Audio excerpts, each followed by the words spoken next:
And very pleased again to see all of us here. Very happy. And without any more ado, we always say we will start. I would like to start by leading us on the usual guided meditation, get our mind sort of settle down into some good thoughts, wholesome thoughts, happy thoughts, calm, peaceful ideas, thoughts, and of course radiate the metta and condition the mind in a good way. As we know, it's all a matter of knowing how to direct and condition our minds and hearts accordingly. So it's very good that we always do this again and again, to meditate, to have all the wise reflections, Pali, Bhavana, mental development, wise reflection, Yoniso Manasikara. Yep. And repetition condition to do something again and again repeatedly is the way to train the mind, to make it a habitual in that sense. So we know why we are doing it, and we are very happy therefore to do it. So wonderful that we make time, to do this. It's really beneficial in that sense, and essential, the Buddha says, for us to do this, because it's always, we say, an inside job. We got to train that mind, tame it, and all that, gladden it and strengthen it, liberate it from all the mental defilements, we would say. So okay, then we shall get started. Just relax, calm and peaceful, as you know how to be. Be mindful that we are all present here. We know we are all seated here in front of our computer screen. We're very grateful for the internet. Internet also has got its blessings. Always depends on how we use something. It can become a great blessing. So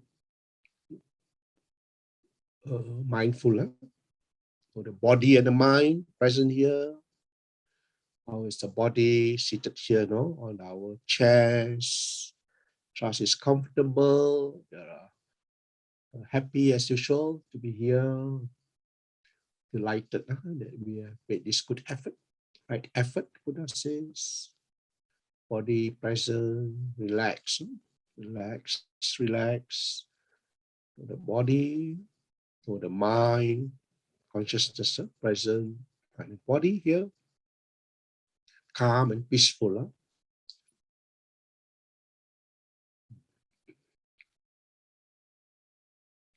Calm, peaceful, easy, relaxed. And start with some metta, goodwill, wishing well, goodwill, loving kindness, friendliness, the warm heart, good heart. We wish for all of us here. May we all have good practice this evening, good practice together.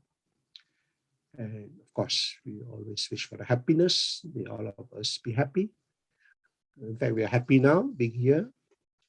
Happiness also is a mental state, mind moments.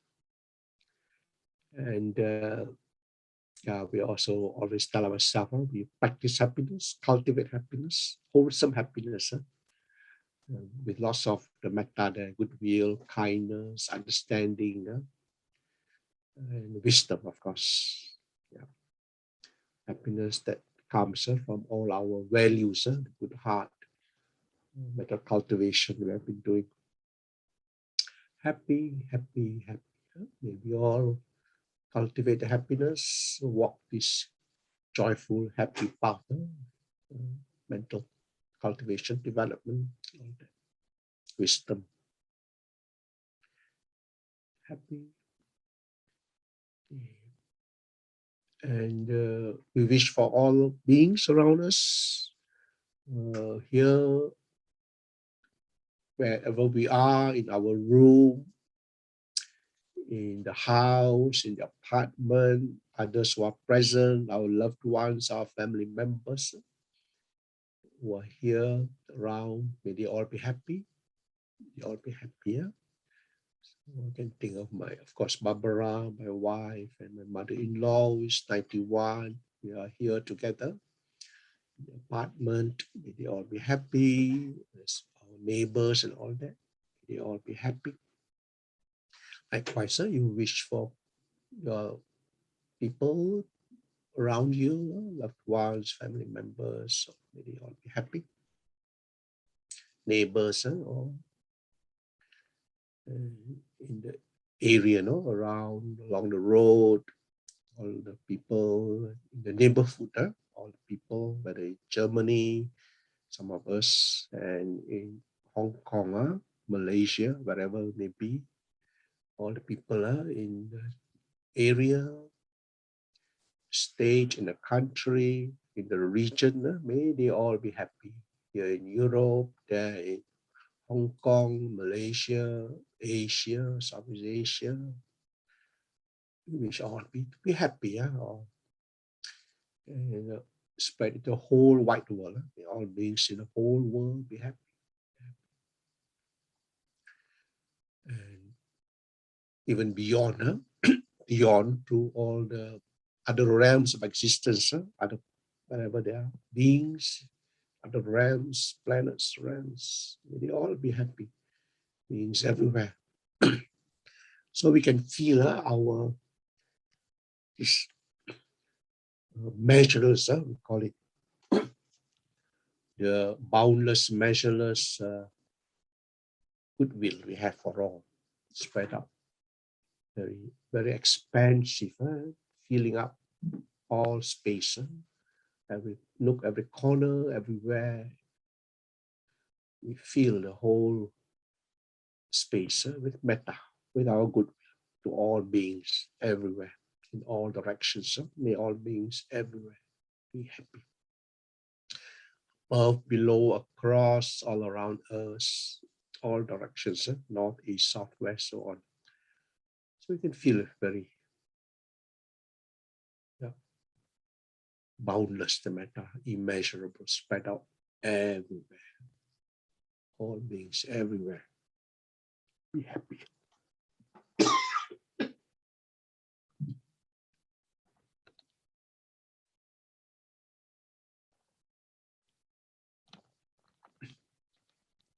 Wishing for a wholesome, good happiness. People may be happy by being loving and kind to each other, not wanting to hurt or harm each other, but wanting to give out kindness, love, cheer up, to encourage, good to each other. This kind of happiness we wish for all. Happiness of loving kindness, compassion, joy, and calmness and peacefulness, all wholesome mind states we wish for all. Also mind states, they, of course, they conduce to happiness. All beings be happy. And then we come back again. The mind is flexible. It goes out and then it can also come back here to, I was thinking of wishing for oneself also, that may all of us here and each one of us wish for oneself to be happy. Because metta is very flexible, can be done in so many ways. It's good to remember that if one is happy, that is really good for others. Because if one is happy, then it's easier to spread happiness to others. When one is sad, unhappy, it's very hard to spread happiness, because the mind weighs us down. So it's very good to be happy, that oneself can cultivate that very happiness that we wish for others. So we can be happy by, of course, reflecting on our good heart, our good values, all the good that we have been doing and continue to do, all the kindness, little nameless acts of small or big acts of kindness that we do. So can I be happy walking the path of the righteousness of Dhamma, wisdom, of joy, happy. Living lightly, we live lightly, we live cheerfully, even when facing difficulties, we still cultivate cheerfulness and mental strength and wisdom. And lightly, cheerfully, happily, calmly and peacefully,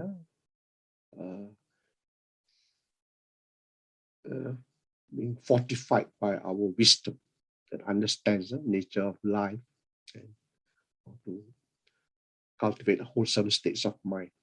Okay.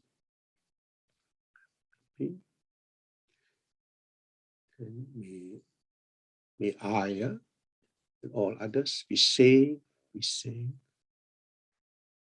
by internally having the wise, steady, strong mind. Externally, may we all be able to avoid dangers, physical dangers as much as possible, such as accidents, mishaps, all that. Be safe, be peaceful. May I and all others be peaceful, calm, free from unpeaceful states of mind, free from anger, annoyance, worry, anxiety, unhappiness, all this unpeaceful, unpleasant state of mind. Cultivate wholesome, peaceful, happy, joyful states of mind.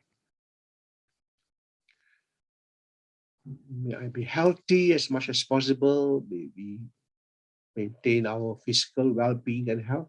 And sometimes when we have to face ill health, may we still keep our mind healthy.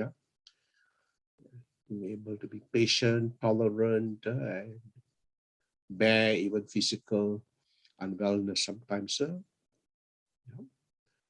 With the patience, calmness, cheerfulness.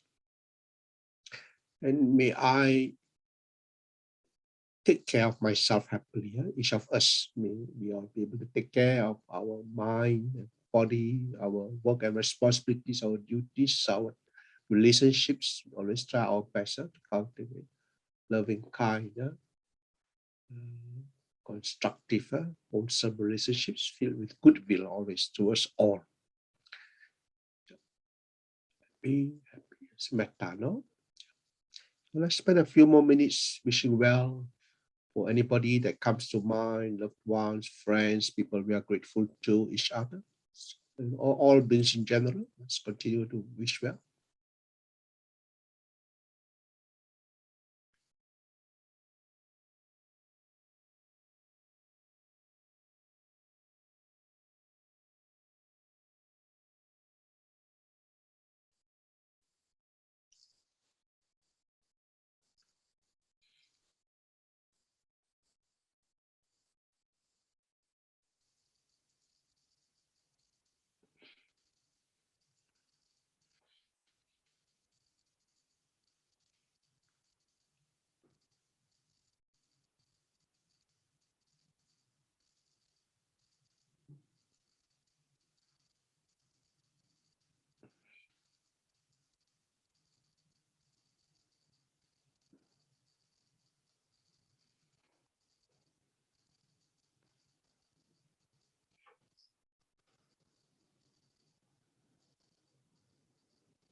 So there's metta, and then there are the four Brahma Viharas, loving kindness, then there's compassion, there's joy, rejoicing, and equanimity. So compassion is very close to metta. There's much suffering we see around us in the world, mental suffering, physical suffering. So we wish for all beings to be free from suffering, even ourselves too. We also sometimes have our physical and mental suffering when we are unhappy, disappointed. But we trust that that is not often the case, that mostly we are able to cultivate the happy minds, so attitudes. Nevertheless, there's much suffering in the world. Many people are having a very tough time. You read the news every time, refugees, big problem too in Europe. When people want to come here, suffering, trying to get here, it's very hard. You read about all this. Everywhere you will find lots of corona has caused so much deaths and sufferings, many difficulties, and of course there are all kinds of sicknesses, cancer and all that. People suffering from poor health, ill health, suffering from economic privations. I mean poverty, lack of sufficient, lack not enough for their needs, struggling to survive. I imagine all kinds of suffering, sometimes all kinds of unfortunate injustice, inequality, oppression. People are all suffering in various ways. As you know, people take antidepressants, mentally unhappy, all kinds of things, the mind, the body. So we wish all beings may have their suffering relieved, alleviated. Suffering may be alleviated, they may be helped, and also they can help themselves by cultivating the mental strength and the wisdom to bear it all, and then to cultivate the happiness somehow. So we wish for all beings to be free from suffering, all those who are suffering. Suffering elevated, when you have strength to bear, to cope, whether physical suffering, mental suffering, all kinds of sufferings, as we know. For ourselves too, whenever we suffer, loved ones too, when they suffer, we wish may all be healed, free from suffering. And according to the Buddha, if we can remove the mental defilements like greed, anger, delusion, a mind that is free of greed, anger, delusion, aversion, attachment, delusion, enlightened mind is one that is mentally free from all suffering. Mental suffering is no more for the enlightened one. And physical suffering too can be borne very well, since the mind can be calm and composed and equanimous. So we wish for all of us, all beings, can also attain the freedom from all suffering through the mental enlightenment cultivation, and freedom from, we say, having to come back again and again to the samsara, the cycle of birth and death. We'll be free from that. Then what we call the summit of the happiness, the nibbana.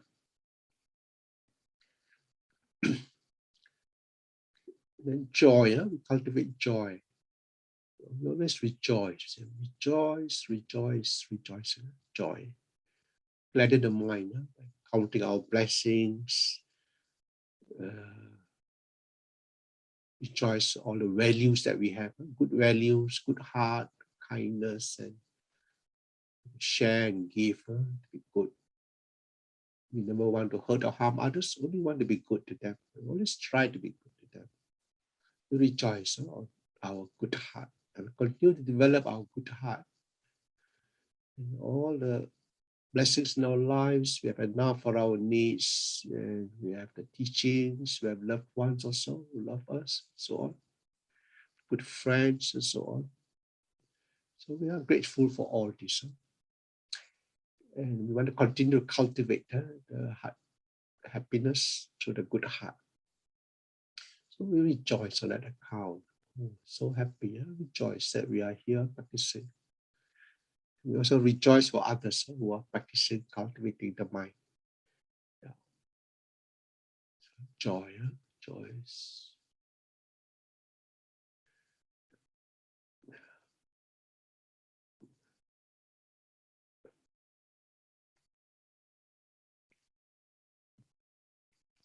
And then equanimity, the fourth Brahma Vihara, equanimity, upeka. So we also cultivate a mind that is very peaceful, very equanimous. Meditation, we can attain that calmness and peacefulness of equanimity towards the phenomena, mental states, bodily states. We are calm and peaceful at times.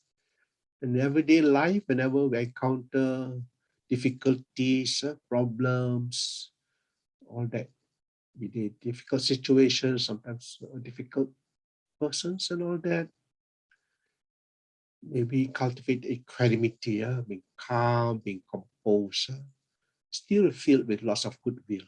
Always goodwill is there towards all, and the calmness, composure, steady mind, unshakable mind, also of equanimity, and the wisdom that understands life is such. There are all these sometimes difficulties we have to face. Equanimity. We also reflect on death, that all of us one day also face death, and because of that we want to live a good life. And also time comes have a good death, and Buddhist way of thinking, a good continuation, a good path. Because life is precious, we want to, as we say, live very kindly, lots of goodwill towards all, and appreciate all our moments, appreciate it, and of course find time to meditate and to develop the mind, liberate the mind from all these unpeaceful and unwholesome states. Wisdom. And the vipassana, we are mindful, we know the body and the mind present here. And we know what the Buddha taught. It's just these 5 aggregates, the body, the feelings, pleasant feelings, neutral feelings. Can be equanimous towards all the feelings, calm and peaceful. There are perceptions, we perceive bodily phenomena, bodily sensations, mental states, calm and peaceful now. So mental formations, our intentions, whatever mental states, we cultivate wholesome mental states. Like now, the mindfulness, wisdom. And the consciousness, we have the consciousness, the awareness. These are the 5 aggregates that make up the so-called self. Body, feelings, perceptions, mental formations, mental states, relational states of mind, consciousness. Buddha asks us to reflect on them, see their transient nature, their impermanent nature, their conditioned nature, and how we can condition them to be wiser, strong, steady. The Buddha also asks us to see the unsatisfactory nature of impermanence, and have to maintain all this. And therefore, we strive one day for that. We say nibbana, the cessation of the aggregates. Till then, we walk the path cheerfully.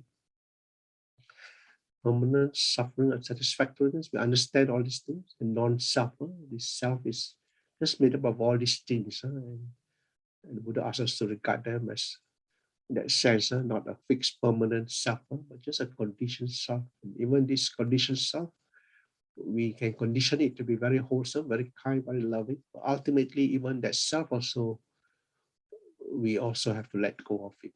See as non-self. So that this process of rise and fall, birth and death, this identification, this ego can all cease, it seems. And that's when we attain the nibbana. That's what the Buddha taught, and we reflect on that. Peace, cessation, not having to maintain these khandhas or these aggregates, this body and mind. Until then, of course, we maintain it well. Until we can one day go beyond. So let's be mindful. Know the body, just phenomena, the breath, body sensations, the mind, the consciousness, calm, the peacefulness, just phenomena. Wholesome when we can keep calm and peaceful, and wise, understanding, knowing, and bodhicitta can feel more relaxed and peaceful when the mind is calm and peaceful. So let's continue in this way to maintain the mindfulness on the body and mind, wisdom and understanding.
So we have already set for about 45 minutes. 45 minutes.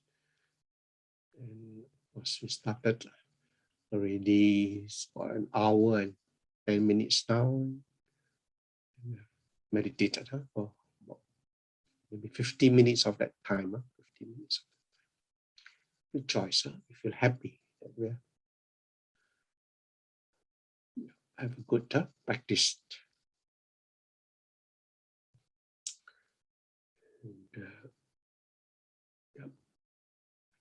So rejoice, feel happy, have a practice.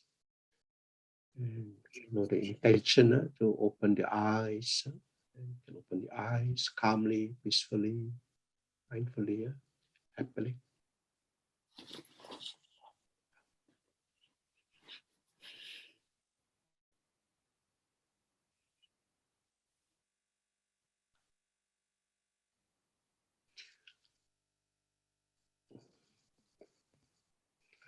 I will sound the bell, the human bell. Dong, dong, dong. That concludes our sitting.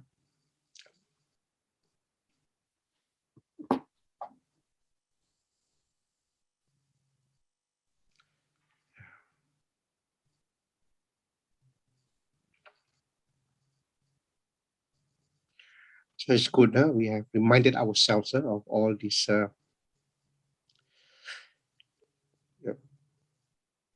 all the right thoughts, right attitudes, all the right frames of mind. We have been cultivating metta and all that, mindfulness.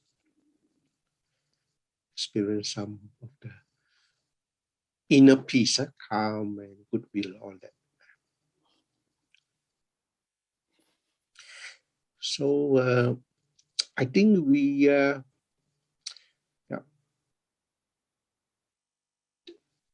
expecting that you all have come with some questions. For that, I think Kenny has sent out the email or that saying that perhaps you can start with some discussion about the practice questions, whatever questions you have come, with to ask. If you feel free, for some questions for us to discuss and answer.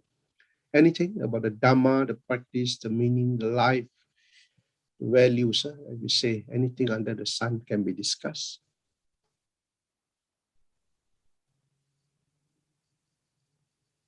Just have to unmute yourself, when you want to ask.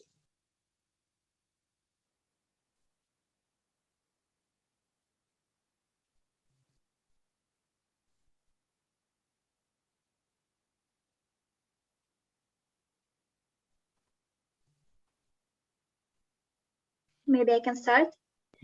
Yes, Maria, it's very good. Meditation. Yeah, thank you.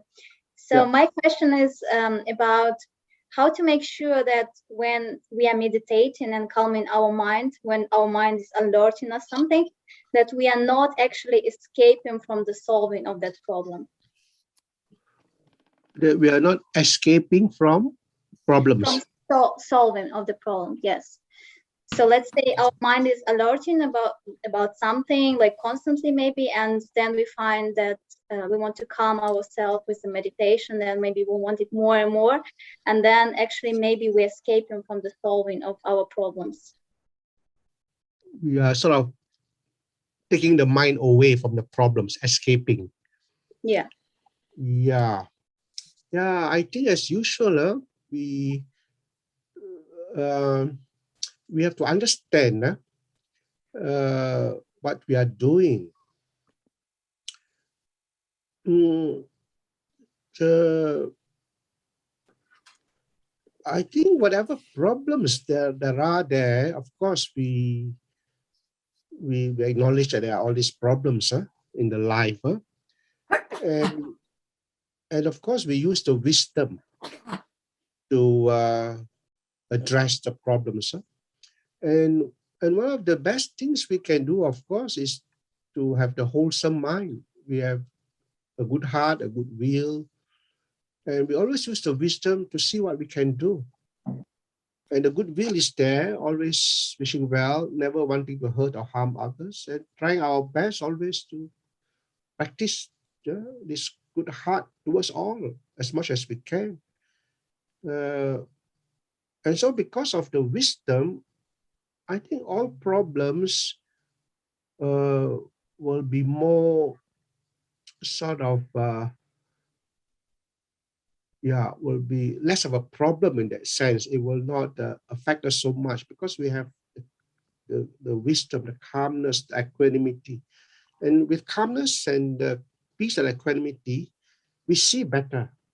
And the mind is not disturbed or agitated. When the mind is disturbed, agitated by fear, worry, anger, sorrow, unhappiness, depression, it's very hard to see a clear picture because it's all stirred up, the water like a storm, boiling or stormy. So the mind needs to be calm and peaceful and settled. So when we meditate, we temporarily let go of all the thoughts, the worry, the anxiety. We just want to attain the inner calm and peace for the sake of freeing the mind at that time from all these whatever unhappy, anxious, worrisome thoughts. And we know what we are doing. So those thoughts arise, we let go. We say, okay, not now. Now just attain the calm and the peace. And if we are doing metta, we so good, we sign goodwill, always wishing well, even for the difficult ones, we wish them well. So we got no ill will in us. We only have goodwill. And that itself makes us happy, because what more can we do than to have goodwill in our thoughts and in our speech and in our deeds? And then we use our wisdom to see how we can, of course, solve whatever problems, depending on what the problems are. We got to keep calm, because if we get anxious and worried and disturbed, it doesn't help. It makes it worse, right? So important is the calmness and to face it and to accept that life is such. We cannot escape in the sense of denying that there are some difficulties and problems in our life, but we are not obsessed with it. So it's the wisdom that is able to see that in every moment we can cultivate the equanimity, that calm, that peacefulness that is not based on denial, but is based on wisdom and understanding, acceptance. But we're not going to become, all mental wreck because of the problem, right? Because it doesn't help us or anybody. So we stay calm and composed, and we reflect on the teachings. There's Buddha's impermanence, suffering, non-self, and how to respond with wisdom. And because of the teachings, we can respond wisely. And the important thing is always to keep calm. And the calmness comes through, of course, meditation and through mindfulness. We are mindful even when we are not calm and we are mentally disturbed, agitated. We are mindful. We notice that state of mind. And then we tell ourselves the wisdom that, it's all conditioned. We cannot control everything, but we can do something about our mind. The wisdom that liberates us, that we know that life is such. We cannot sometimes make it the way we want to be. And we've got to be at peace with things that sometimes are beyond our control. But the mind is within our control, even though it's difficult sometimes. But we can manage that mind with that wisdom. And we always have goodwill. And that's the most wonderful thing, together with the wisdom. So we let go of anger, ill will, and fear and worry, anxiety, because we know we set our hearts on nibbana, which is a cessation of all this, even aggregates us if we look at it from a big Dhamma point of view. So I think we know why we do the meditation, as I said, to gain inner peace and calm, because all this thinking, even the Dhamma thoughts, wholesome thoughts, they are very good, but you can think all the time, also become very tired and weary. So we let go of the thoughts in the end. Of course, metta is thinking, but the thinking is a good thought. May you be happy, may you be safe, may you be peaceful. It's a very simple thought. It's not the intricate, complicated thought. It's just wishing well for people. And so that's okay. You can have goodwill, and that goodwill uplifts you. And when we do vipassana, even the thought of metta is let go of. There's just awareness of the breath, body sensations, consciousness, and just being there. Thoughts arise, you notice the thoughts and you let them go. Because what? You want peace. And even this calm and peace, is also conditioned and also not something you can attach to. Sometimes you cannot gain the calm and peace, but you accept that this is what the Buddha said. It's all anicca, impermanent, unsatisfactory in a sense, and non-self. And because you got this understanding, you can be at peace, even with the unpeace at times, because you know how to sort of get back into that peace through the wisdom. And then more often than not, because of the practice, you do gain a certain measure of peace in the meditation. It's a matter of more or less. And so as you practice more and more, you can get more and more into it. The more you practice, the more you get it in terms of meditation. Then everyday life, you try to keep calm with the mindfulness, with the metta, with all the wise reflection and wholesome thoughts. So I think it's a whole big picture. The problems are always there, but sometimes we don't always look at the problems because we live in the present moment with goodwill, with joy, and what can be solved will be solved. What cannot be solved, we got to live with it and deal with it, of course, with a wholesome mind. So I hope that helps. So Maria, does that help, that perspective? If any more follow-up questions can. Thank you. Always to see the bigger picture and to understand why we are doing what we are doing. It's not denial, but it is sometimes skillful way of, I'm reminded of what the Buddha says about checking unwholesome thoughts, including worries, anxiety, fear, and all the thoughts that we want to sometimes control the mind. And one way the Buddha says is to replace the unwholesome thought with a wholesome thought. So if, let's say you have anger, you replace it with non-anger, with equanimity and with goodwill, loving kindness. You wish well even for the person who is making you angry, but you wish, may you be well, may you be happy, may I not continue to be angry with you. I forgive you and I wish you well, even if you misunderstand me and hurt me, but I wish you well. I got no ill will, all that. So you replace unwholesome thought with a wholesome thought. You fear, worry, anxiety. You say this fear, worry, anxiety does not help. You replace it with calmness, and see how you can deal with a problem. You got to go through certain difficulties. You go through it. You got to do all those things to solve the problems. You do what you have to solve the problems, or you have to bear it. And you try to do it cheerfully, even. So you replace the unwholesome thought with a wholesome thought, with the wisdom. And then the other way, besides replacing, is that you also reflect on the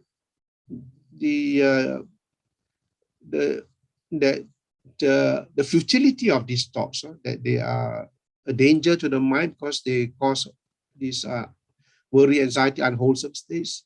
You see the danger of these thoughts, and disadvantages of these thoughts, the drawbacks of these thoughts, and you want to have wisdom and calmness to address problems. So to see the disadvantages and the futility and all that dangers, then you can let go of the thoughts. That's one way. Another way the Buddha says was sometimes you can investigate and see where these thoughts all come from, how they are conditioned. So when you investigate and go to the very source of it all, along the way your mind will be sort of not be overwhelmed actually, but will be sort of the wisdom will help you to see better, and then the thoughts will not be so difficult in that sense anymore. Another way is not to pay attention to the thought. It's very interesting. Don't pay attention. Don't think about it. If you don't think about it, then of course it's the background. It might give you some uneasiness. But you think about other things for a while, you know that you will think about it again. But for now, you don't. Sometimes people worry, and they cannot stop that worrying, So one way is to practice how you can. Buddha says, shut your eyes. For example, as if you are shutting your eyes, refusing to see it, or you are looking away. So ignore it. And this might seem like escapism, but it is actually sometimes necessary to not be obsessed by these thoughts day and night. So you must know how to turn away. So you fill your mind with the wholesome thoughts. You think of all other things, and you think of the, like we say, look on the bright side of life. You have a sense of humor, and you know that it's all a mental state, a mental moment. Now it seems so like overwhelming, but the next moment is not so overwhelming. It's all a mental state. When you are in a negative state of mind, everything seems so bad, so black, so dark, so hopeless, But the next moment when you feel more cheerful, get cheered up because you read an inspiring book, or you see an inspiring movie or documentary, or some good friend come and cheer you up.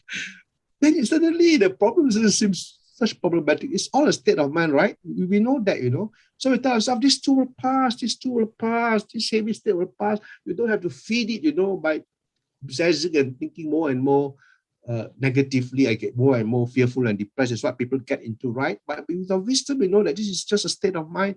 It will pass, and you don't have to feed it and strengthen it. So you can ignore it, refuse to go there. And when you go there, you again look away and you think of other things, So Buddha says ignoring.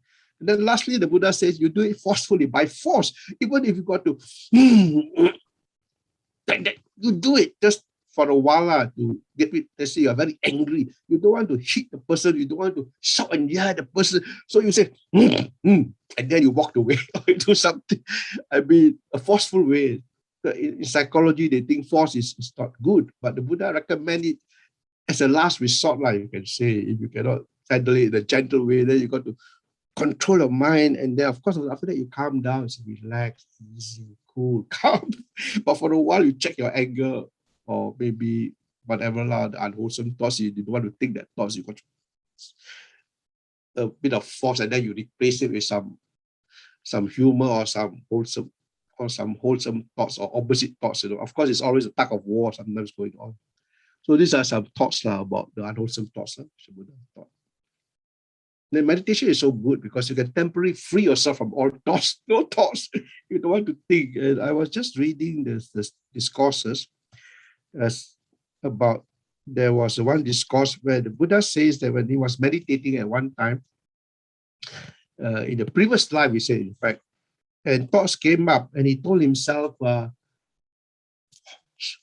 Chitta, use the word chitta, which means stop, halt, stop thinking, he told, stop. Then he says, etawata, no further, go no further, only this far and no further, stop. So this strikes me that sometimes when we are meditating, we tell ourselves, chitta, stop, halt, tell the thoughts, go no further, etawata, only this far and no further. So you want peace, so you let go, and then you just be calm and peaceful in the present moment. And then there's still some goodwill from time to time. We wish may all beings be happy. Okay, any more questions, please? I must give you all some, opportunity to ask. Otherwise, I'll be talking all the time. Yeah.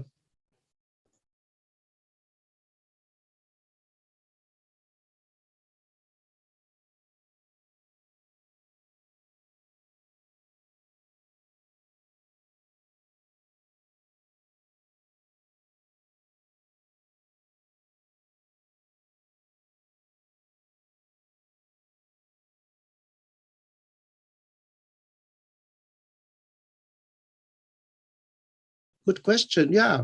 Every now and then you can be aware of the body and the mind too. So right now you can be aware of your body. Let's say you just quickly check your body. How is it feeling like? Actually, now I'm aware of an itch at the back of my head, which I don't have to scratch because it's not that itchy, but I can be aware. I can be aware of my buttocks on my seats, and all that. So you can be aware of your body sensations. Let me see. Yeah, Tanya, all the best to you. So we practice mindfulness a lot in everyday daily life. And of course, during meditation, we are especially mindful of the body, the mind, breath. But throughout the whole day, we also now and then are aware. Every little thing, if you remember the instructions, every little thing, whatever you do, getting up, sitting down, not only what we do, but also the intention to get up, intention to sit down, intention to open the door, intention to flush the toilet, intention to open the tap, intention to do anything. There's always an intention. And although we cannot notice every single intention, but we can practice to notice intentions from time to time, or, as a practice. So get up, sit down, stretch, bend, change your clothes, go to the toilet, flushing the toilet, turning on the water, washing your hands, putting on the soap, brushing your teeth, eating, seeing the food, taking it to the mouth, chewing, hearing, even the sound. The Buddha says to be mindful, seeing, you cannot seeing, hearing, smelling, you are smelling, tasting when you are tasting, what kind of taste, all that, and then touching. The body always got some tangible things that can be felt by the body, the wind, the clothes, internal bodily sensations can be felt all the time, warm, heat, cold, whatever, tingle, itch, and all that, pleasant, unpleasant, neutral. So it's always there. It's a matter of making it a habit to notice all these bodily actions, movements, sensations, now and then. And then you know the mind. How is the mind when you are washing the dishes, when you are sweeping the floor, when you are doing something? How is your mind? Is it calm? Is it peaceful? Is it cheerful? Is it filled with all kinds of thoughts? So you can know the mind, and you can bring your mind back to the present moment. You can free the mind from the endless thinking sometimes, and just be mindful when you wash the dishes, when you do something. Just be mindful, knowing you're changing clothes. You're present, even flushing the toilet, as I said. Anytime you can be. So throughout the whole day, even lying down in bed, mindful, turning to the side, mindful. You can practice mindfulness anytime, every time, all the time, any moment. So we do a lot of that. Besides mindfulness, we also have metta. So now and then, every now and then, even when we are mindful, we switch to metta again. Our mindfulness is on metta. We say, may all beings be happy. May all beings be happy. We all beings. And then we see each other on the roads here and there, in the streets, and we say, oh, happy, happy, happy, happy. So we also make it a habit to wish people happiness and well-being everywhere. People that come to our mind, friends, loved ones. And then the compassion, people who are suffering, then we cultivate joy. We smile often, we count our blessings, we look on the bright side, we know how to gladden the mind, make the mind joyful, and all that. And then we have the wisdom, we reflect. Life is like that. It's not perfect, full of suffering sometimes, but we can cope better now, and we know how to practice so-called happiness, and our final goal is nibbana, of course. So it's always the bigger picture. There's mindfulness of the body, the mind, and also cultivating wholesome states throughout the whole day. So I hope that is clear, no, Lily?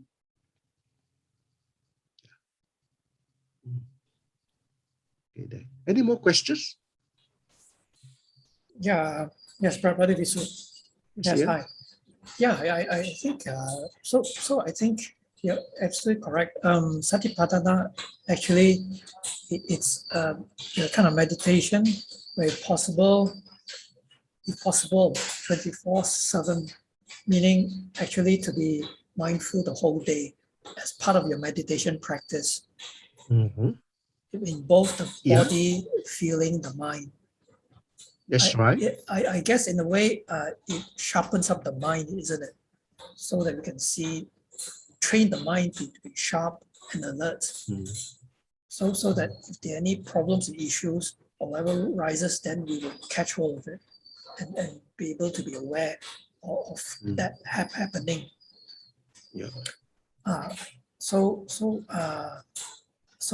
am I right to say that it is, if possible, it is a full-time meditation practice? Yeah. Yep. That's right. If we can do it, if we can do it.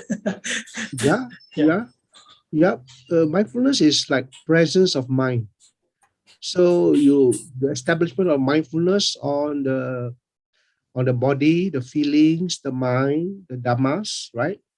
So every now and then you notice the body, the mind, and when you do that, you gain a certain calmness, peacefulness, because you are present, you're calm, you are not lost in the thoughts, right?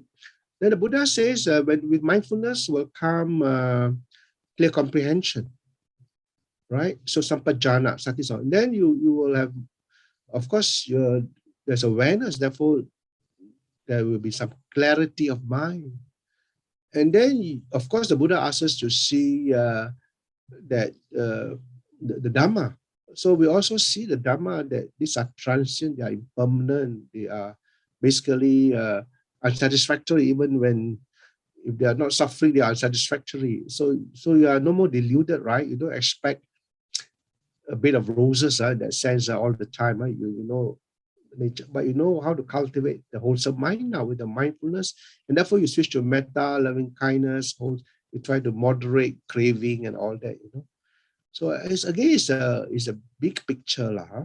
Your mindfulness also can go towards wholesome states of mind, cultivating, remembering to cultivate, and then coming back to the present. Whenever you're upset, disturbed, unhappy, you look at the mind. Why am I upset? Why am I disturbed? Why am I happy? Because I want things to be perfect. I want things to go the way I want them to go, but sometimes they don't go that way which you want them to go, right? They go awry, they go against your will or whatnot, right? So you are at peace with that because you realize that important thing is how you respond.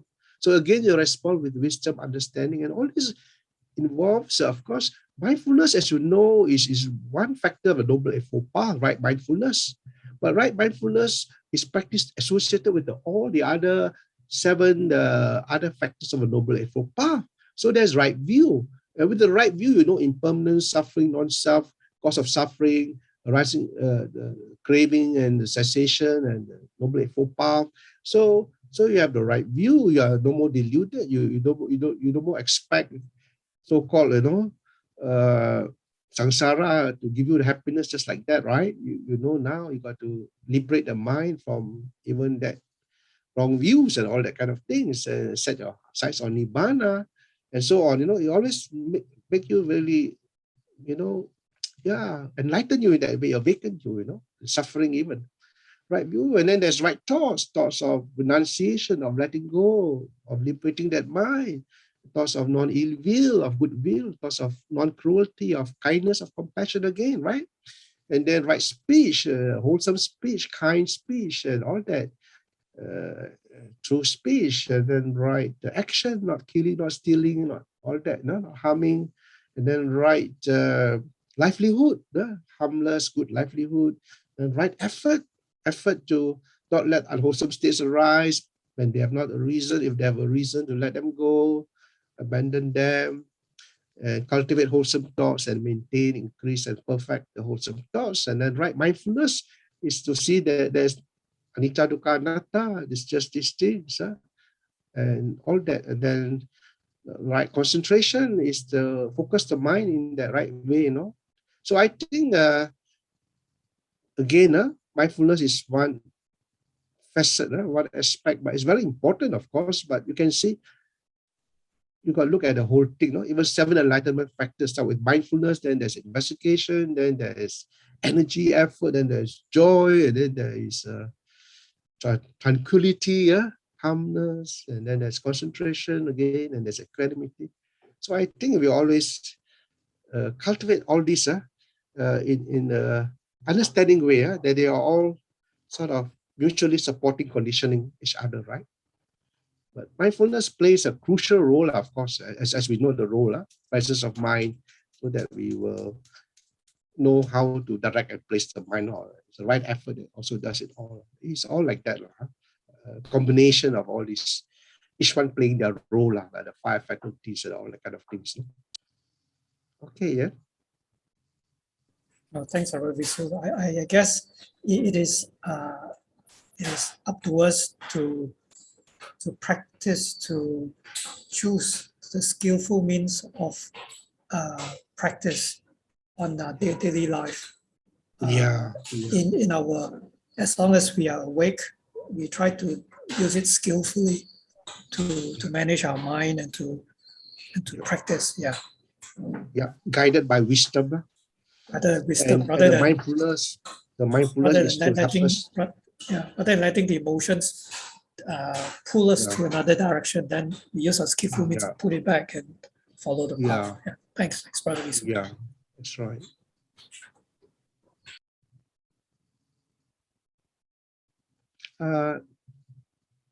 Any more questions, comments, anything?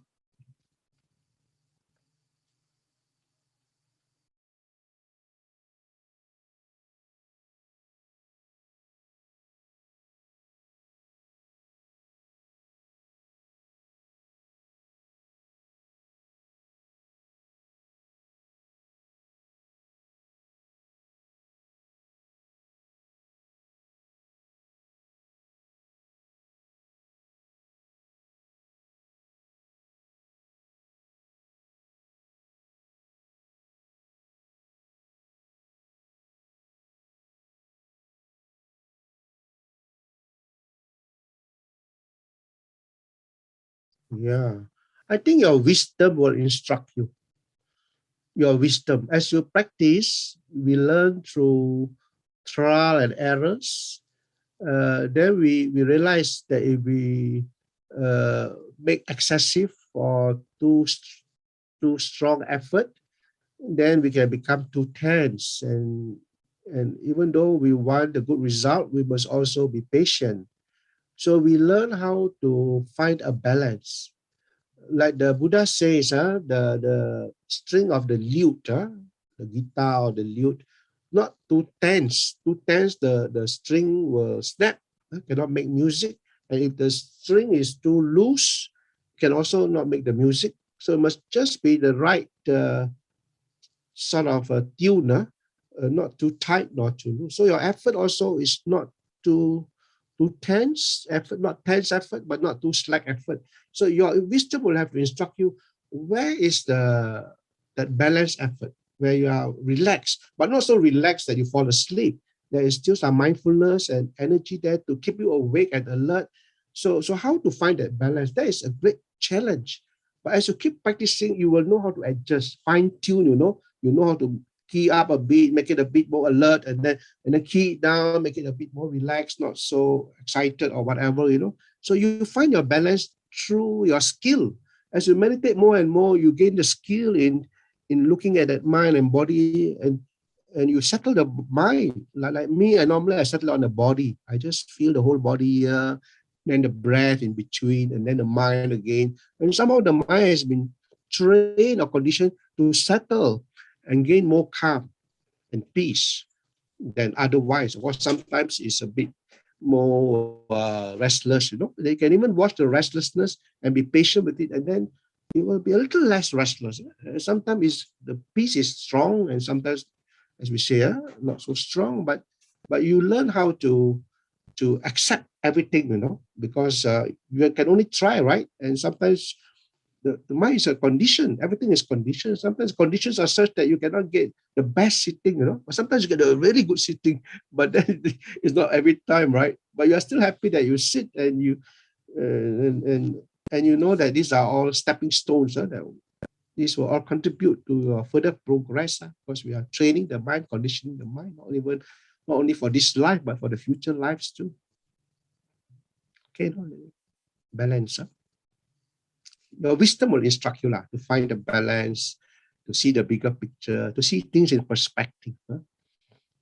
As we grow older too, and as we understand life better, we see things. Sometimes we say we are a bit more mellowed, a bit more mellowed. Yeah.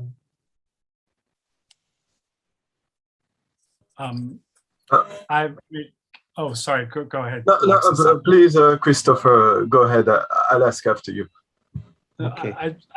I was going to give a shot at Lily's question here, and it's about the Diamond Sutra, and basically, I think the concept is there's a concept of the mind being born without a place to live, and she wanted to understand what this concept of the state is, and like how do you achieve this? I think Lily, correct me if that's wrong, but that's kind of the basic idea I get from what you've written. Is that it's just it's about some concept in the Diamond Sutra that says like the mind being born without a place to live or something, or having an existence without like a root or something. That's the closest I could get. It's kind of, it doesn't translate cleanly in English otherwise, but the nature of mind, the nature of mind. Perhaps. It's a mystery, actually, the whole consciousness, the mind. If you ask where does the mind live, each one of us has a mind. And of course, of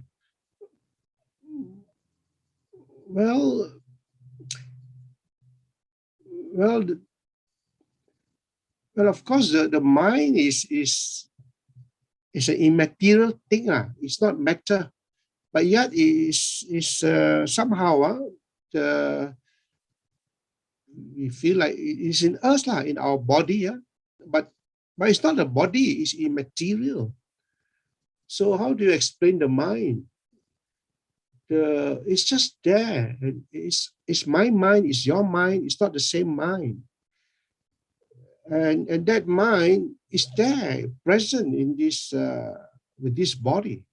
And when we die, it's no more with this body. The mind moves on, a new consciousness. That's what the Buddha taught. Conditioned again by the ignorance and the craving. So while we are alive, of course, the mind is part of the five aggregates. There is the body, and there are the four mental aggregates. There are feeling, perceptions, mental formations, consciousness. So they go together with the body, but they are each having their own sort of function, aggregates. So, yeah. So the mind is a mystery. Dhammapada got many sayings about the mind. I remember one saying about the mind can travel very far.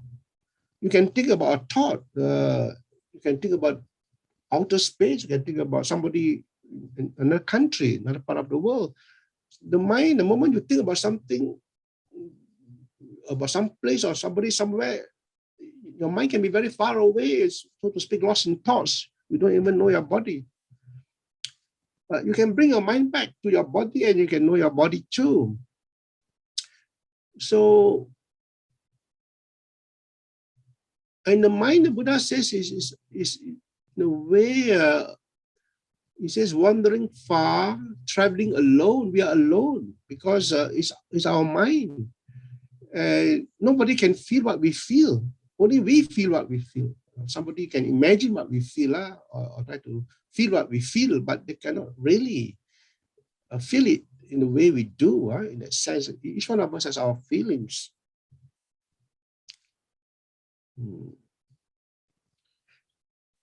So, yeah.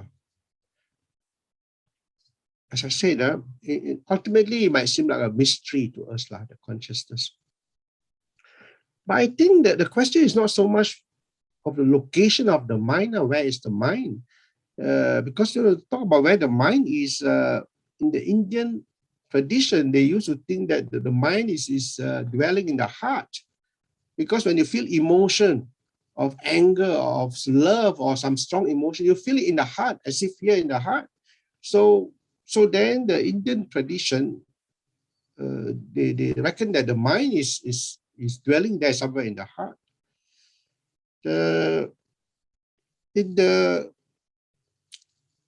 In medical science, we think the mind is the brain because changes in the brain occur when we think and all that, all connected with the brain. The brain is damaged, we cannot think, cannot function. So it seems to me that the mind is connected both to the brain, the heart, the brain more thinking, intellectual, and the heart feeling, emotions. In fact, the whole body can,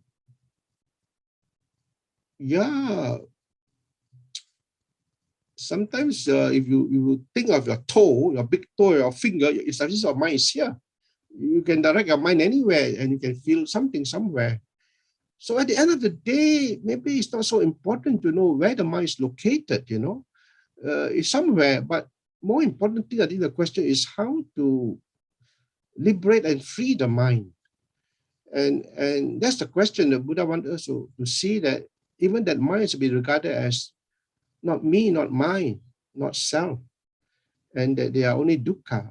And when we can see as dukkha, we cultivate happiness, sukha, and wholesome states of mind, like alobha, dosa, moha, non-greed, non-hatred, non-delusion, loving kindness, compassion, all wholesome states of mind, and we suffer less when we have wholesome states of mind. And this will lead us to a certain enlightenment and purity of mind. And at that time, there is no more attachment even to that very mind, because we see the mind as something conditioned by ignorance and craving. And when the ignorance and craving is no more there, we know, according to the Buddha, we have completed the journey. That is the last life. And that's it. And when we die, we understand that it's cessation. Everything ceases, and that's the end of it. There's no self that ceases, but only suffering that ceases. So that's my understanding, according to what I understand what the Buddha taught from the suttas which we read. Yeah. Hope that helps. Alexis, you wanted to ask something? Yes. So first, thank you very much for the guided meditation and the very comprehensive answers.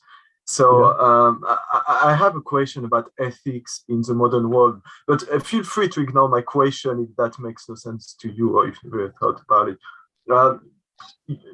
Well, you know, we live in a complicated world where you can do a few things, random, stupid things like buying whatever in Hong Kong, and that can generate suffering in other parts of the world because everything is interconnected. That's not new, but the extent to which it is now is pretty unseen, I think. So I was wondering, you as an advanced practitioner, how do you deal with that? Do you think about that or not really? I mean, I was just curious about having a view on that. And again, if it's not something of interest to you, feel free to disregard my question. Yeah. You mean how I contribute to a better world, alleviate suffering? Is that a question? Let's put it that way.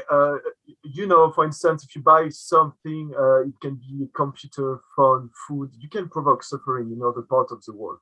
So I was wondering if you think about that, and if you have a certain ethics about this as a Buddhist, does it inform the way you behave in this very complicated world?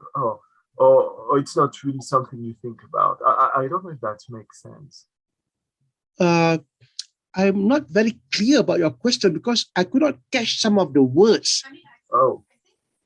It means how you deal with, say, some of our consummation, some of the things we buy, they might contribute to some more suffering on the other side of the world, or ethical question, I think he means. Oh yeah, ethical questions like yes. Or an ethical question like consumption. Yes, for instance, yes, that's yeah. And also how much we consume, and do we ever think about that? Or is this a concern for us? Yeah. Of course. Yeah, of course.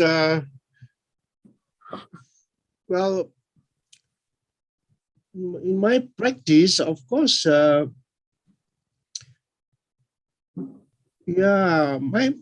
way more of contributing is, of course, to do what I can. And for me, what I can do is that, like, I try to do no harm. I try to keep my 5 precepts, not kill, steal, cheat, even an insect, or and all that. And I radiate lots of metta, always wishing well for others, and goodwill is there. And in my speech and action, I try to speak kindly, cheerfully, encouraging, cheering up.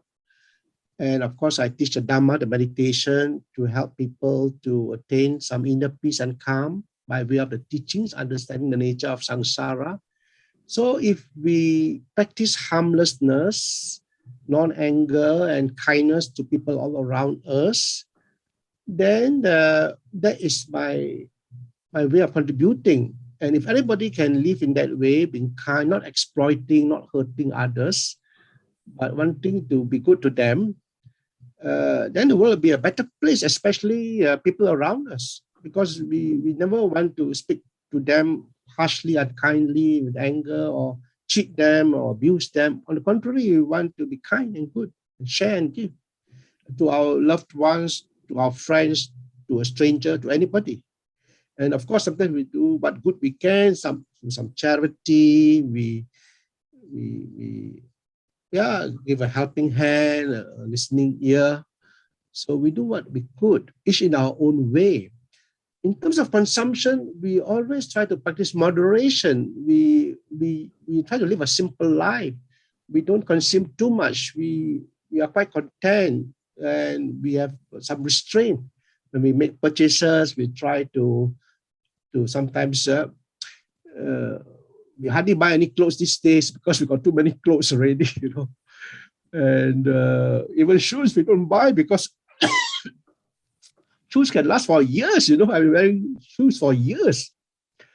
So I think we live a simple life. We spend little. Our needs are few. Of course, we need to spend. Of course, cost of living is high in Europe. If you go to the supermarket, it costs many times more than in Penang, where I come from. But we do have enough to live by. Of course, sometimes there are things beyond our control.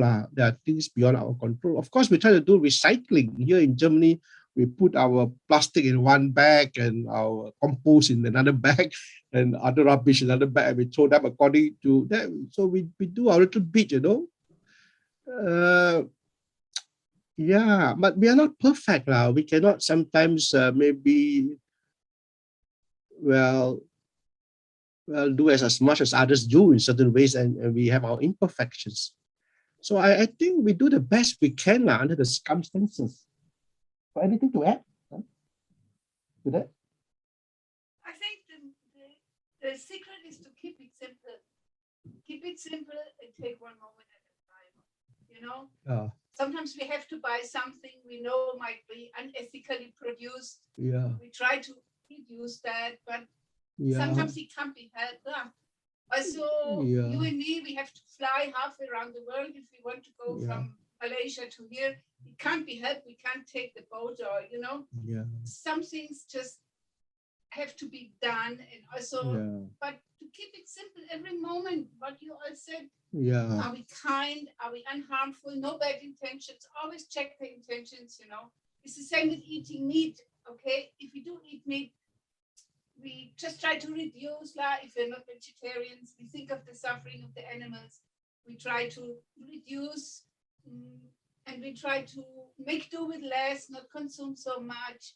So I think in this very complicated world, it's very difficult to keep things as simple as possible. Yeah. And to take one moment at a time. Yeah. Yeah, I think that's how to get through it. Yeah. Thank you so much. You can hear what Barbara says from the distance. Yeah. I heard everything. That's a very good point. Thank you very much. Yeah. From the Dhamma point of view, I always see that finally each of us got to uproot that very craving and very ignorance. If we have uprooted craving like the Buddha did, then we are content. We don't even crave for the taste of food. We will eat just for survival, you know, and we will be kind as a natural sense.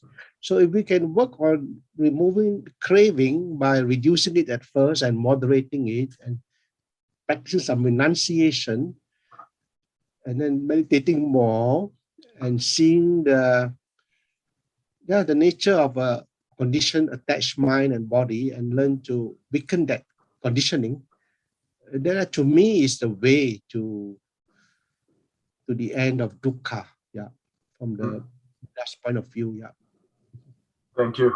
You know, Alexis, Thank you. Man, very complicated world. Sometimes I'm also at a loss when I read about climate change and all that. So many things affecting us. Sometimes, for me, do what we can now by, as I said, being kind to the people around us, to each other, to all beings.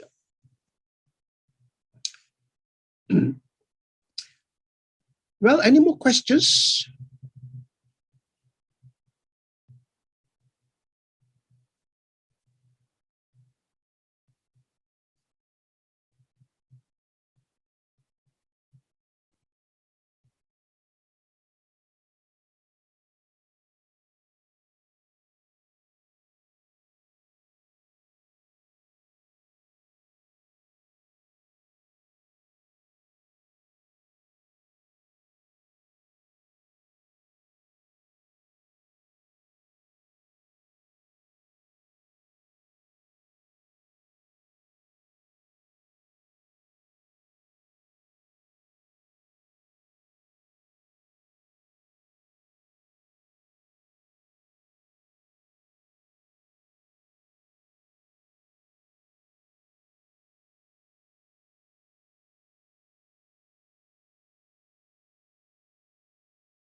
Yeah. Well, I think we got to, of course, see things in perspective, And what is that perspective? Is maybe subjective again, because we all see things in a subjective, conditioned point of view. So, and one way, in my opinion, to see things in perspective is also question of how to be at peace with something. So it's not a perfect world, and we cannot be that perfect in that sense. Then, and so sometimes I think, well, as I say, we do the best we can, and if we feel that we cannot do better than this, and then if you feel bad about it or guilty about it, then we can acknowledge that we feel some guilt, some whatever bad about certain things.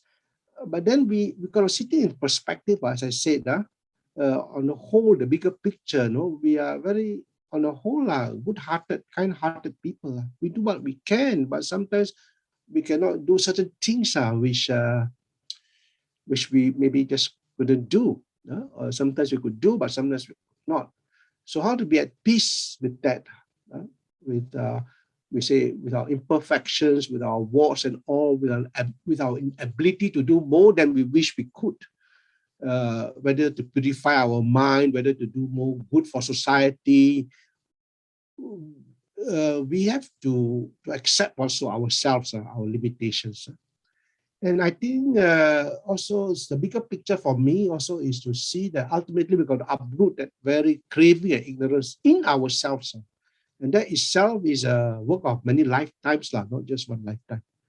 So I do the best I can in this lifetime, and I'm not satisfied, and I'm not happy in the sense with myself because I'm not there yet, But at the same time, I'm going to tell myself, look, I have to be patient, and there's no point beating up myself. On the whole, I'm still pretty good, but not good enough. So it's always like that. There will be this tug of war inside your heart. There will be conflicts, conflicting emotions, feelings. And I think we got to see that. And that too is us, and how to reconcile and come to terms and to be at peace with that. And I feel the Dhamma helps us because we have to accept we are still not free from what they call it greed, aversion, delusion, and how to interpret, understand the Dhamma, and how to apply and walk it, and how to finally reach the goal. That's the question that we got to keep asking ourselves. Hope that helps, Kenny. More words. More words. Yep. Yeah, Brother Visu. Yes, yeah. Yeah.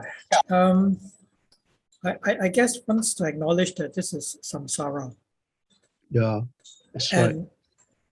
And even Buddha, I think, realized that he cannot help everybody, right? But he is very practical. Yeah. He can do whatever he can to help the world. Yeah. To teach people to understand the Dhamma, be contented, be moderate, patient. Yeah. He can give to help other people. Yeah. Keep the 5 precepts. Even 5 precepts, I have to admit that I myself also find it very difficult, but we try our very best. So at least help ourselves. Yeah. So that we can help others. If we can't even help ourselves, how can we help others? So we have to strive and work hard to improve ourselves so that we can reach a certain level and help others as well. Yeah. I guess this is reality. We try to, we wish we can save the world, but even Buddha himself acknowledged when he got enlightened, he cannot do that. He didn't even want to teach. Yeah. But luckily, Mahaprabhu came and convinced him. Yeah. So he has to face reality. Yeah. That's true. Each one of us has to do the the work we have to do. So each one of us has responsibility to weaken and uproot that very greed, craving, anger, delusion. Nobody can do it for us. We have to do it for ourselves, and they have to do it for themselves. I cannot do it for Barbara, my wife. Barbara cannot do it for me. We have to do it. Each one of us, we can encourage each other, we can remind each other, but still one has to do it, After being reminded and encouraged, if one does not follow the advice, encouragement, what can the Buddha do? So it's do-it-yourself teachings. The Buddha says, he says, I have shown you the path, and it's up to you to follow the path, the instructions. So it all boils down to each and every one of us. So we do our part as best as we can.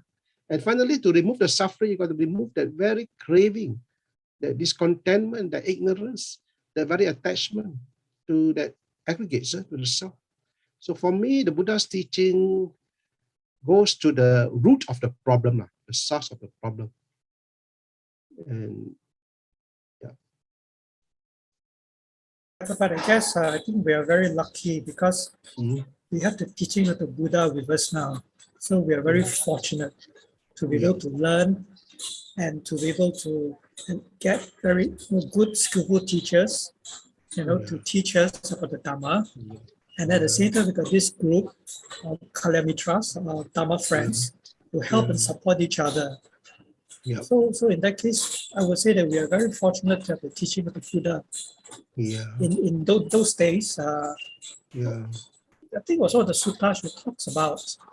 There were two ascetics, I think. One follows the cow teaching. Acts as a cow, eats grass, behaves like a cow. Another practices the dog teaching. Dog. I think you're familiar with that dog. Brother Visu. So they were learning the wrong things. And when they asked Buddha, then they realized that they learned the wrong things. So they were very fortunate. A lot of those, I think, those days, were learning the wrong things. So instead of going and get enlightened, they actually go to hell and become dogs and cows. So I think we are extremely lucky here that we're able to learn the teachings of the Buddha.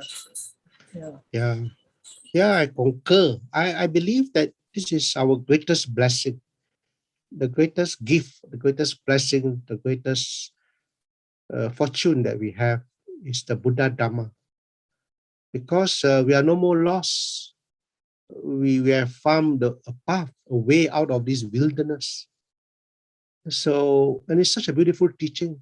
It's about loving kindness, about compassion, about non-hatred, non-anger, universal love and all that, and how to apply it, and how to liberate oneself from that root causes of suffering and be an example and a model to others, and not harm, and cheer up, encourage others, show them the way like the Buddha did.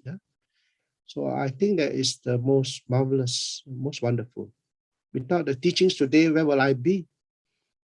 So I feel the Buddha's teaching is profound. It's profound. It goes to the root source.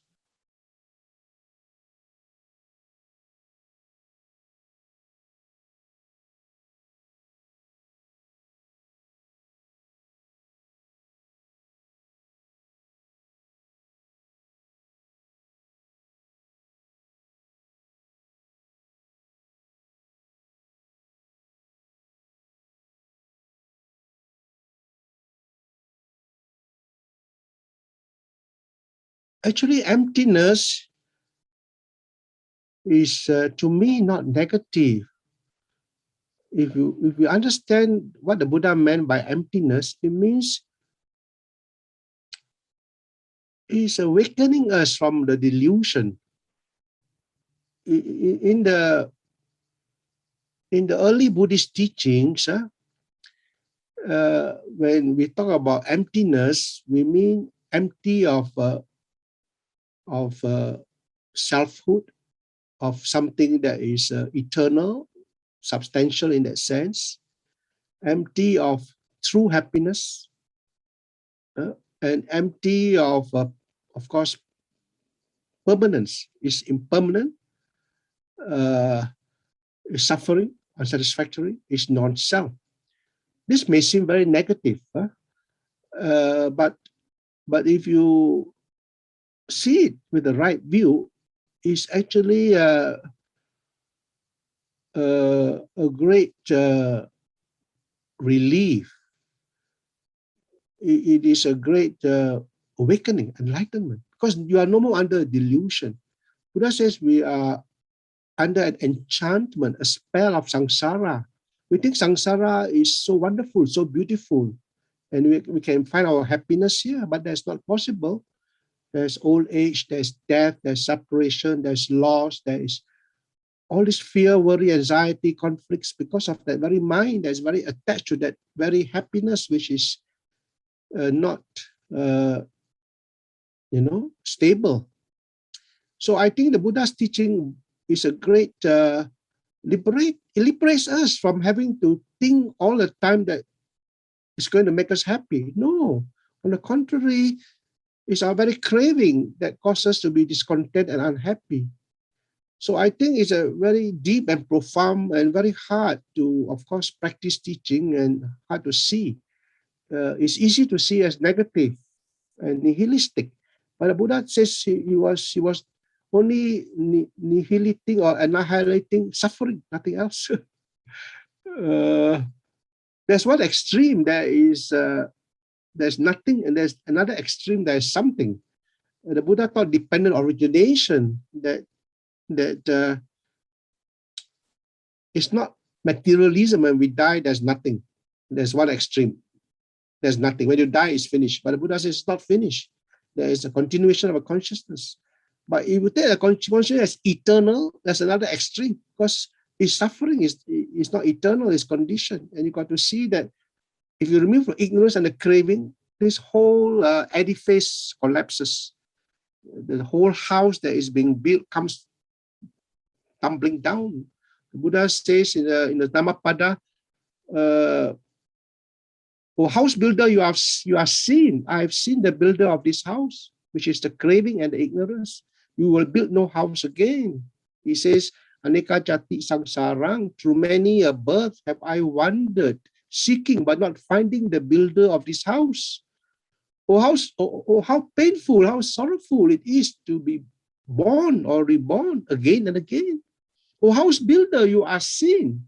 You will build no house again.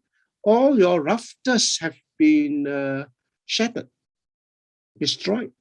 And the ridge pole, the main beam too, has been destroyed. My mind has attained the unconditioned, that which is not subject to greed, hatred, delusion. That mind that is, in that sense, attained the unconditioned. And finally achieve is the end of craving. So the empty thing is very positive, because once you realize it, you say, "Oh, no wonder the Buddha says for a long time we have been deceived by our very own self." So it's a great relief. But that's just the beginning. You still got a long path to go to remove that attachment which is still there. Knowing is one thing, but realizing it is another thing. We have some partial realization, I believe, but not fully there, definitely. Ego is still there, right? So I hope that answers your question, Lily. Yeah.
our good Angela Merkel statement is that in the Ruhe. So in the calmness lies the strength, the power.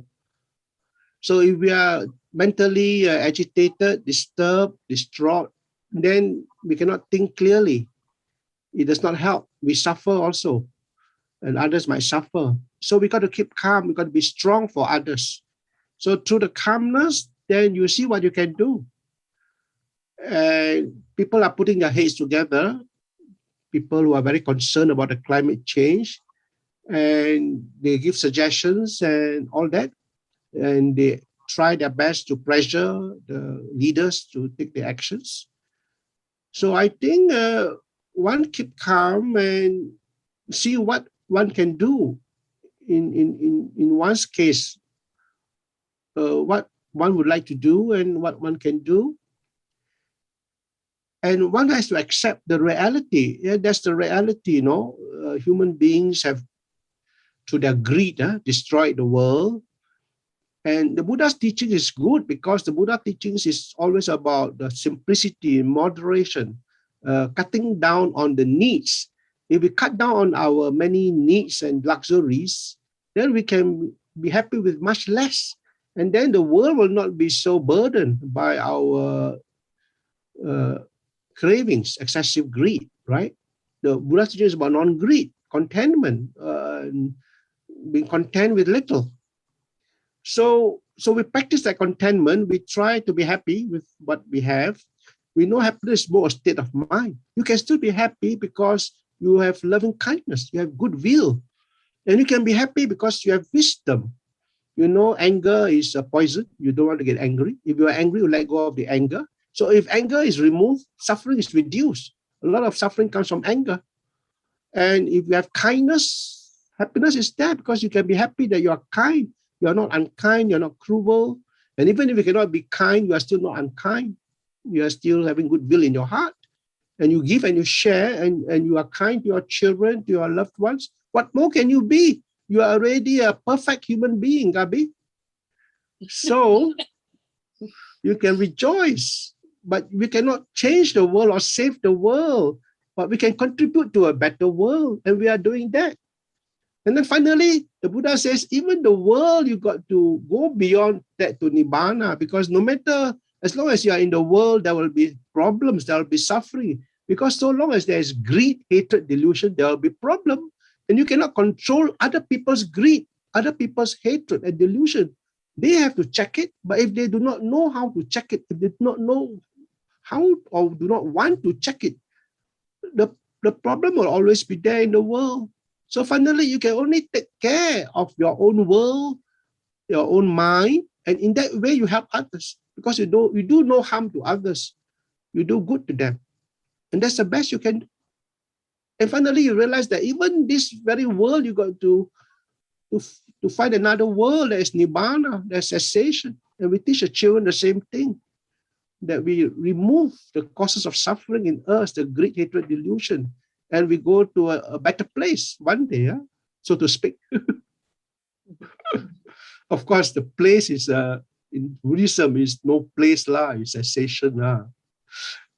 But nothing to be afraid of, because it's only the cessation of suffering. Yeah. Gabi, I hope that helps. Yes. Thank you. You're smiling. So.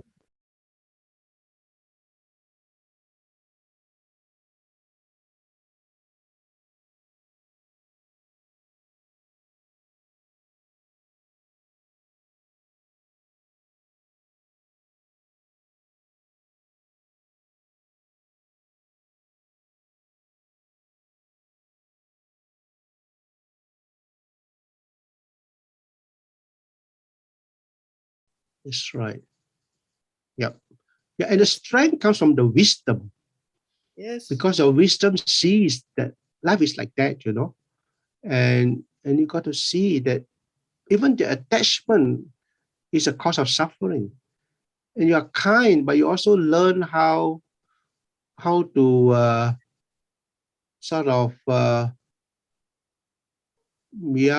manage the attachment. Because from attachment there arises suffering. fear, worry, anxiety. You got to practice the wisdom to see that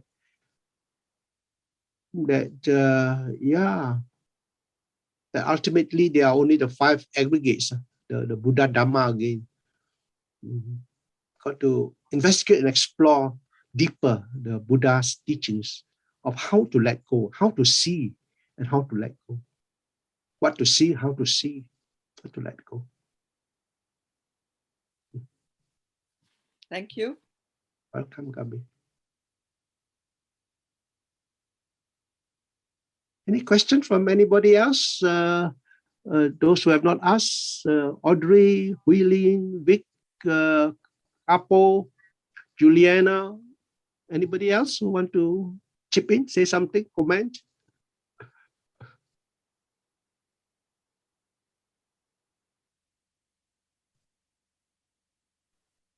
I only have words of gratitude. Thank you. Yeah. Thank you, Juliana. It's good to see you.